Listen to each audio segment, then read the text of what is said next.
হাজিরিন, আজকে রজব মাসের প্রথম জুমা।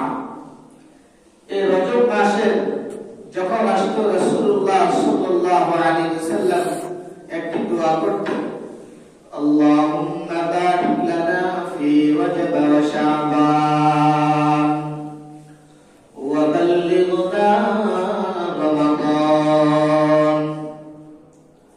রজব মাস যখন আসতো নবী করিম সাল্লাল্লাহু আলাইহি ওয়াসাল্লাম আল্লাহর কাছে দোয়া করতেন, আল্লাহুম্মা, হে আল্লাহ, বারিক লানা ফি রজব ওয়া শাবান, আল্লাহ আপনি আমাদেরকে বরকত দান করেন রজব এবং শাবান মাসে, ওয়া বাল্লিগনা রমাদান, আল্লাহ আপনি আমাদের হায়াতকে রমজান পর্যন্ত নিয়ে যান।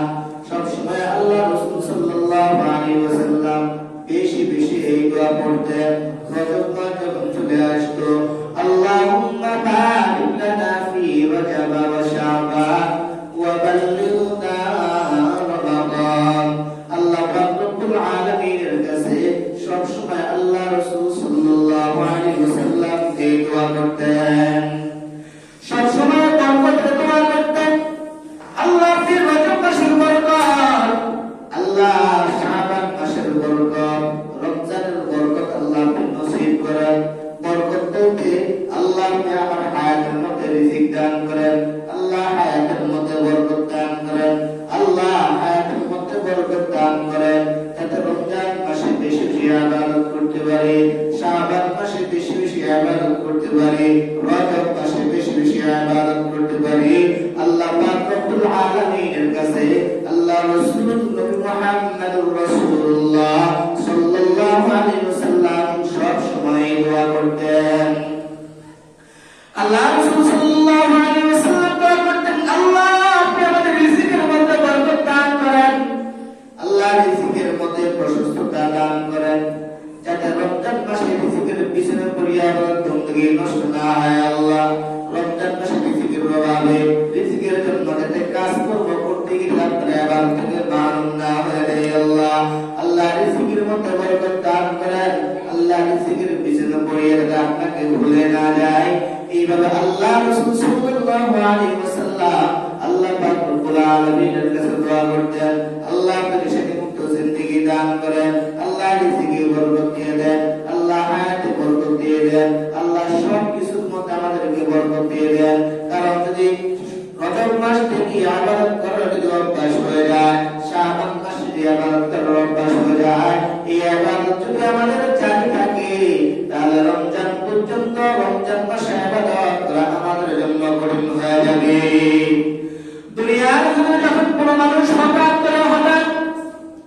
যে মানুষ কোনদিন মাটি কাটে না, যে মানুষ কোনদিন রাজমিস্ত্রি কাজ করে না, যে মানুষ কোনদিন কাঠের কাজ করে না, যে মানুষ কোনদিন ব্যবসা বাণিজ্য করে না, যে মানুষ কোনদিন শিক্ষকতা করে না, ওই মানুষ যদি হঠাৎ করে কাজ করে তাহলে তার কাছে বিরক্ত লাগে, হঠাৎ করে যদি কাজ করে তার কাছে ক্লান্ত লাগে।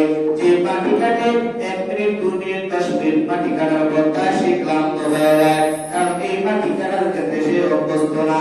যে ব্যক্তি কাঠের কাজ করে সে তবে 1 ঘন্টা 2 ঘন্টা কাজ করার পর ক্লান্ত হয়ে যায়, কারণ সে এই কাজ করতে ব্যস্ত না।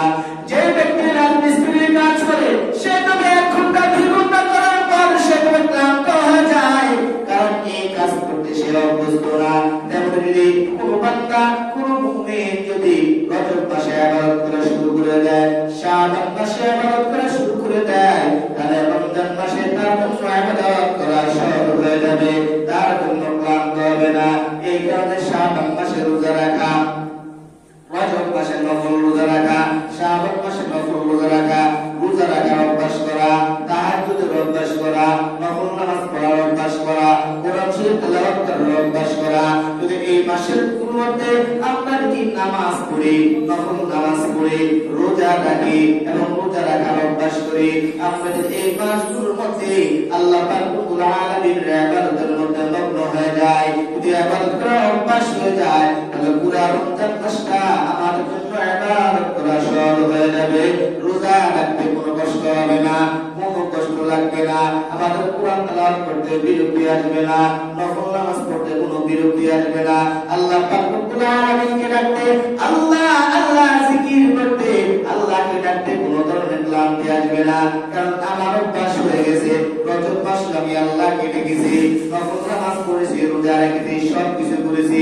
এই আমলগুলো যদি আমরা নিয়মিতভাবে যদি আমরা একটু একটু করে অভ্যাস করি, তাহলে রমজান মাস আমাদের জন্য আমল করা সহজ হয়ে যাবে। এই কারণে রাসূলুল্লাহ সাল্লাল্লাহু আলাইহি ওয়াসাল্লাম সব সময় আল্লাহর কাছে দোয়া করতেন, আল্লাহুম্মা বারিক লানা ফি রজব ওয়া শাবান ওয়া বাল্লিগনা রমাদান। আমাদের খবর নাই কখন রমজান মাস চলে আসে, আরবি মাসের কোনো খোঁজ খবর নাই। কারণ আরবি মাস গণনা রাখা, হিসাব রাখা প্রত্যেকটা মানুষের জন্য তবে ফরজে কিফায়া। এই কারণে আল্লাহর কাছে সবসময় দোয়া করতে হবে। সামনে রমজান চলে আসতেছে, রমজানের আর 2 মাস নাই, 1 মাস 25 দিনের মতো রমজানের আছে। এই কারণে আল্লাহর কাছে সবসময় দোয়া করতে হবে, আল্লাহ আল্লাহ আপনি আমাকে পেরেশানি মুক্ত জিন্দেগি দান করেন, আল্লাহ আপনি আমাকে সুস্থতা দান করেন, সুস্থতার জিন্দেগি দান করেন। আল্লাহ অসুস্থতা দিন না, আল্লাহ অসুস্থতা থাকে তাহলে আমাদের জিন্দেগি করতে পারবো না, আল্লাহ আপনাকে ডাকতে পারবো না। আল্লাহ আপনি আমাকে সুস্থ করে দিন, আল্লাহ রিজিকের মধ্যে বরকত দিয়ে দিন, আল্লাহ হায়াতের মধ্যে বরকত দিয়ে দিন। এইভাবে যদি আমরা নবীর শিখানো ইবাদতগুলো যদি আমরা করি, তাহলে আমাদের জন্য কল্যাণকর।